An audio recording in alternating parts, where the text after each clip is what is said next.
Hi, and welcome to BrokerTools, where we unpack the tools, systems, and strategies that help brokers optimize the way they work.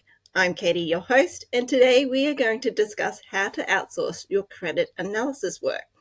Joining me for this conversation is Deepika from Proowrx, an agency that specializes in placing highly skilled credit analysts into broker businesses.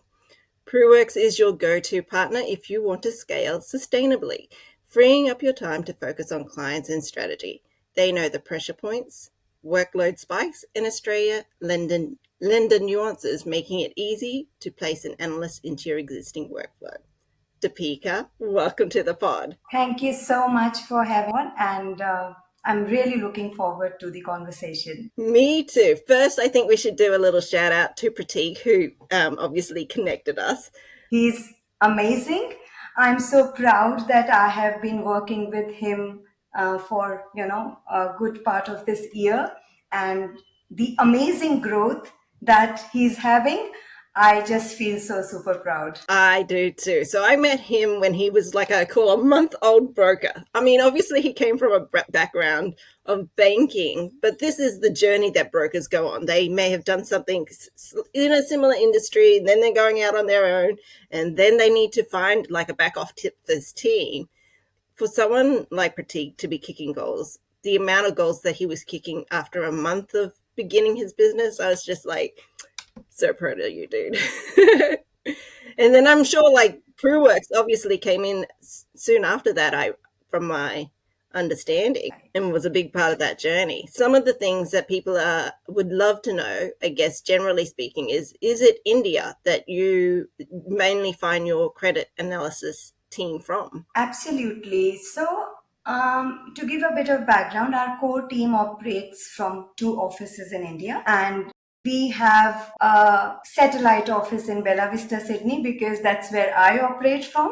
But that's more for business development and training purposes. But I'm really proud of my two offices in India because they are fully secure, professional environments on site with state of art security, and two of my partners in India who are the part of the leadership team and my managers. It's like a fully corporate structure out there.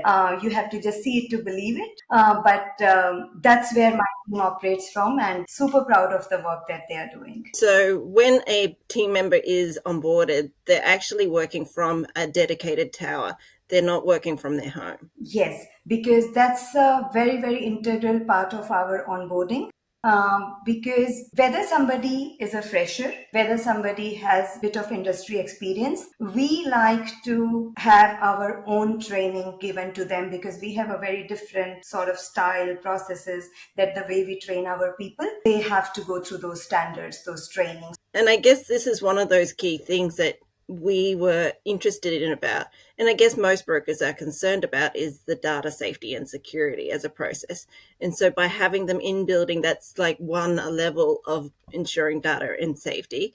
What other ways do you protect client data? So, data security is honestly an area which we try to differentiate ourselves. That's one of our USPs, so as to say, that we call, because we operate from a strictly secure environment. All work happens on site with supervision. And when it comes to security, we don't really like to cut corners. So, whether it's physical security with two of our management team physically on site supervising everything, our managers and team leaders who have been given their own set of parameters to look for. So staff is not allowed to carry their personal devices inside. So we have a very fingerprint access kind of a system. So even if I go back to my office in India, I have to scan my fingerprint to enter inside the premises. So all the devices which are inside the premises, they can't go out. So there is no way some data can go out of those premises. So obviously,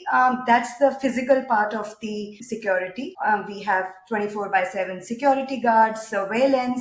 Even sitting here, I can have the feed of every corner of my office, seeing what is happening 24 by 7. Now, sometimes people say it's a bit overboard, but coming from an IT background myself, because my initial education was in computer engineering, I know how much of data security can affect the business operations, not just ours, but for our clients as well. And in data security, more is always less, because whatever we do, somebody is just trying to do one step above, and that's why we have regular audits. We are ISO certified. So we have a physical layer of security, we have a digital layer of security where we have all those antiviruses, firewalls. We have a big setup of IT which is there. Plus, we have regular IT audits. So we have a clean desk policy. Nobody can save anything on their desktops. We have regular audits. That's something which we really invest our money and energy in, because we feel that cannot be compromised at all. No, and especially in the age of AI. And I was talking to another colleague of mine who does threat management in Philippines. Like, people get out their phones and take screenshots, and by having those phones in a box somewhere, you know that nothing is actually being able to be captured and or released from your client's point of view. Now gets to, I think, is probably more the fun part, because now that we know that your place is safe and secure, I think it would be good to, I guess, talk about how you go about finding your VAs. First of all, good that you asked that, because that's something which I'm incredibly proud of. In fact, today only I did a LinkedIn post about my new campus batch joined yesterday, and we love to do homegrown talent. Now, I'm not saying all of our people are campus hired, which we have trained ourselves. There have been a few people who we hire from banks who have credit experience, not exactly mortgage broking related, but general financial credit experience. Now, all of our people have double degrees. So, for example, they would be, bachelors of commerce, then with an MBA in finance or something like that.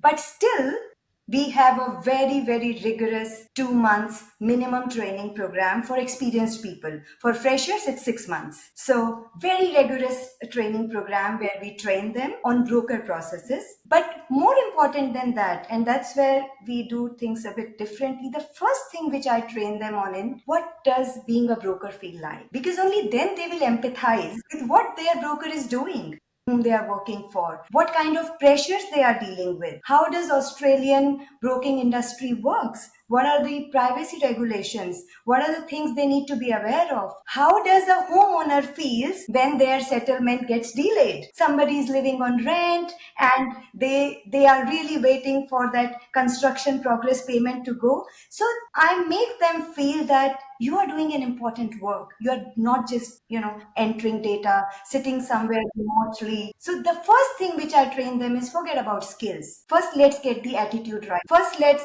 understand what we are doing, where we come in the broader part of the picture. And that's something I'm very passionate about, because I feel that my clients' work, when they progress, I take it as a personal progress.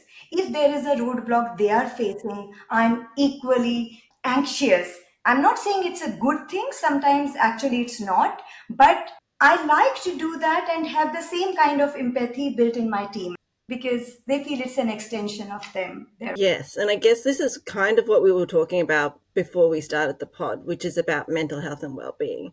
And even though you as an individual have mental health and well-being, brokers are under this extraordinary amount of pressure.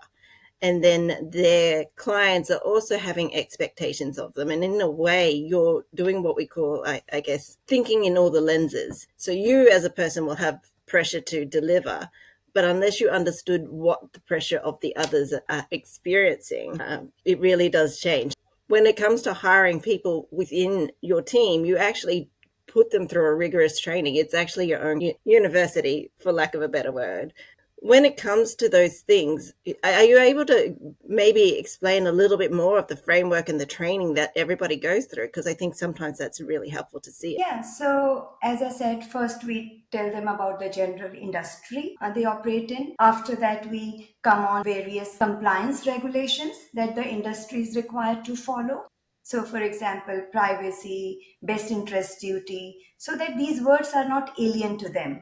So first whole week is around that. So we have structured it in our own training videos. Earlier we used to have trainers here in Sydney, but now we have actually developed that capability there. So we have trainers over there who take these sessions, and of course I jump in the beginning, and on a basis of every day we have a doubt resolution sessions as well, because we have recorded videos, we have recorded modules for them.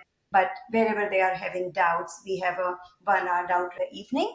And then in the next 2 weeks, they proceed to actually do the understanding of how financial documents look like in Australia. So, for example, how does a payslip look like? How does an ITR or NOA look like? And that's where they get familiarized with various what we call terms and terminology documents. So that's the next 2 weeks. After that, we actually give them something which we called dummy opportunities. So we give them scenarios, and we give them training CRM access where they have to actually fill data. The best part is it's not that we are just training. At every step there is an assessment.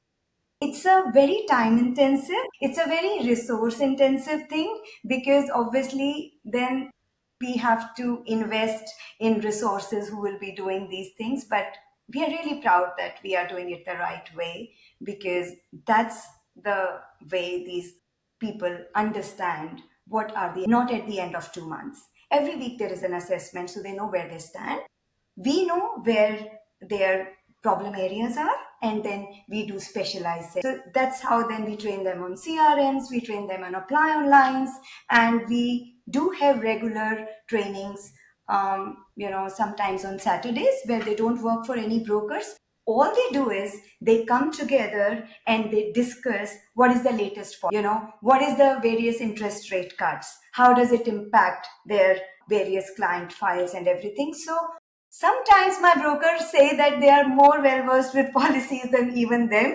because they are doing it on such a regular methodical basis on Saturdays. Which is nice. When we were talking about this, when you love what you do and you kind of get obsessed and you just enjoy. I like nerding out on different things. I have yet to find the heart to nerd out on lender policies, but I love AI and technology and automations, and so I'm going to stay there. But I guess this is the gift of the services that of what you're providing. You're providing people who will actually love this type of stuff, will nerd out on it on a weekend on their own time, because they really enjoy this type of work. And when it comes to CRMs, because I guess some of the things that brokers have brought up as concerns for me is like, how much training do they have to do? Like, I know you've just said that they've come up with some training, but brokers each obviously have their own style and CRMs and different systems like that. So how do you manage all those nuances? The way I see it is that first and the foremost important thing is knowledge of credit.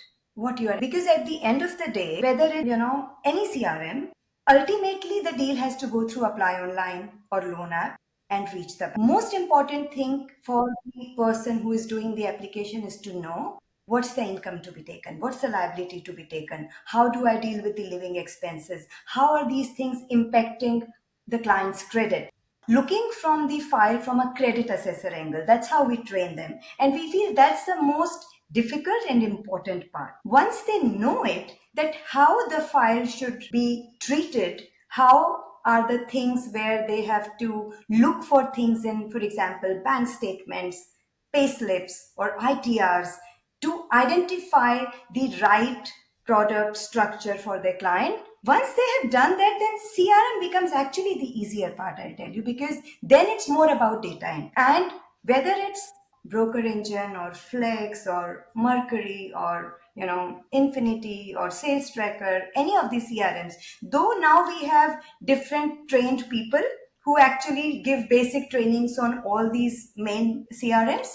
But once they know what they are doing, then entering of that data and knowing what data to enter, then it's all about finding out where to find it. And then because apply online is same, it becomes much more easier. I'm not saying that it's not required or it's not something which is a challenge. It is, but this is how we tell you. Give us 7 days, and those 7 days our person will themselves get trained on the CRM, looking at their help videos and everything. And for those 7 days, we'll not charge you anything. That's on us. Oh, no, perfect. Because I guess this means that you get to learn the system and understand it and make sure that it is the right system. And you take the 7 days to do that at no extra charge, because it's in their best interest as well as yours to make sure that you can understand it. Perfect. Which I guess in a way feeds into AI as a conversation. Are you adapting AI in some of the processes with the credit team? Yes, so very early stages for us, but we are tying up with someone to develop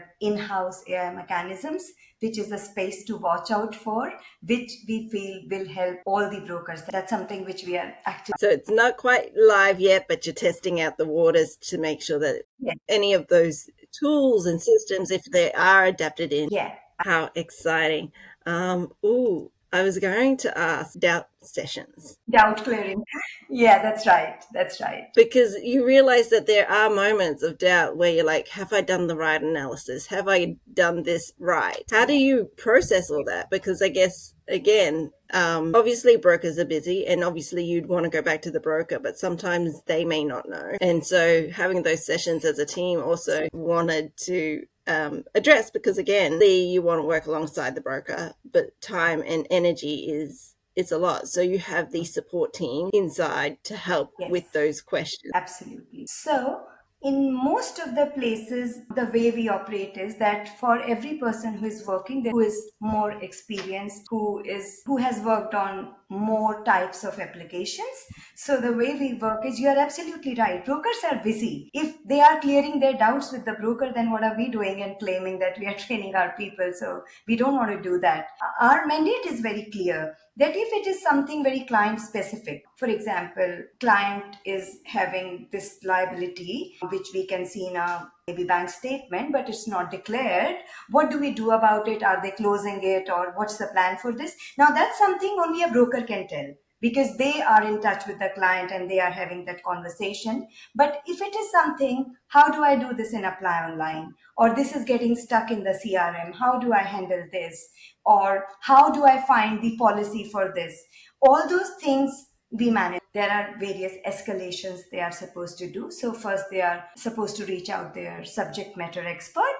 If he or she is not able to help them, they reach out to team leader, and then they reach out to the management, and between all of us we make sure that those I guess this is the key difference to having a freelance virtual assistant who works from home versus having someone who is within an organization like yours, because not only do you have those safety and security processes in place and rigorous training up front, sometimes when people try and compare the cost of hiring someone like a virtual assistant, half your costs are probably in what we call infrastructure, as in building out these systems and teams to support them. Absolutely, that's absolutely right. Yeah. In fact, I always love to say that when you are taking a person, what you are getting is not, you're getting a whole. So if there is some issue with the person's, let's say, laptop, there are some people who are ready to jump. If that person is sick, we also provide something called backup, because we know people will fall sick, people will need leaves. We also don't want to like over pressure or overwhelm our people. We encourage them to take regular breaks, but then broker work should not suffer. So the way we work is, we have a dedicated team, what we call a backup. So the work of that backup team is that when, let's say, the person is sick or taking a leave, this backup person, because everything is there from office, right? We have the system, we have everything. So it's just that instead of me, I have the other person filling in, and we tell the broker. Obviously, it's with broker's approval. Sometimes broker says, "Look, I'm not having that much of work, so it's okay." But sometimes they are drowning with work, and somebody really falling sick. I mean, we can't do much about it. But then the fact that somebody's ready to jump in, they don't have to hire someone, they don't have to do anything. Is like, just somebody morning says, "Hi, this is me today, I'll be helping you." It really gives a lot of relief. I have seen that that's one of the most important things which my brokers feel is the biggest, helps in business continuity. Yes, and that is the key thing, because you don't lose a day by working with a team. You you can keep moving forward and hitting those goals. Is there anything else you love about Proowrx that brokers should know? Well, what I love most about is some remarkable people I have worked. I mean, people who I'm really grateful for because they are the people behind building this brand. Like, I just had a vision. I had in mind what I had to build, but then I can't do everything alone. I can't do anything. So, to have these people trust in my vision and work alongside me and have that same amount of dedication, loyalty, I am eternally grateful for them. And not a day goes by when I feel that this is what I love to build. And I feel a responsibility towards them. And that's what I really love. That now it's not about me. And to be honest, it was never about. It was all about building something together with people and giving them a platform to grow. So when I see them grow, so some of our people, we have actually given them double, triple growth, whether it's in terms of financials or it is in terms of the amount of the kind of work they are doing right now. To be honest, that's what I love. Seeing those people nurture into some remarkable industry people, that just gives me so. Which is, I guess, the joy, because we were obviously at the beginning talking about how proud we were of Pratik. People are coming in at different stages, and then you seeing their growth and your small contribution to that, however that might be, it just really does amplify why you do what you do. And I think it feeds that little ecosystem, because if they're doing better, then you can do better, then everybody's doing better. And I'm not sure. I'm like spreading little glitter dust over everybody.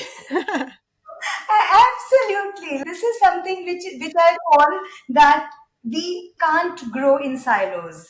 I mean, if we have to grow, we have to go together. Our clients, our employees, we as a company. And that's the ecosystem, that's the family which I feel that I just love to see grow. If people wanted to learn more about Proowrx and or what you offer, where should they go and what should they do? So they can go to our website and they can book a strategy session, or they can just follow me on LinkedIn. I do a LinkedIn post every day about what I'm feeling, what I'm doing, and there are links there. I just love interacting. Doesn't matter what stage of business you are in. Like I always say, you can talk to me. Whether we end up working together or not doesn't really matter. I have had clients who talked to me 1 year back when they were starting out in the industry, and at that time they didn't really want to invest in an additional service. And I do understand that it's your hard earned money and you want to grow, but at the same time you have a cash flow to take care of. But after 1 year they come back to me and say, hey, we are ready. And I'm like, wow, that's amazing. So doesn't matter which you are in. I mean, it's always good to talk, always good to just discuss how we can grow. And timing is just whatever that looks like in and of that moment. And like you said, at least connect on LinkedIn, because then you can be at least up to date with what's happening in the space and know what's available. Thank you so much, Deepika. It was great having this conversation with you. Again, we will have some notes in the bottom of this conversation, so if you do have comments, feel free to reach out. Who knows, Deepika and I might do another pod, but again, feel free to reach out, and I look forward to having more conversations. Thank you so much, Katie. Thank you so much for giving me this opportunity and talk about what I love. Thank you so much. You are welcome. All right, have a great one. Bye. Bye.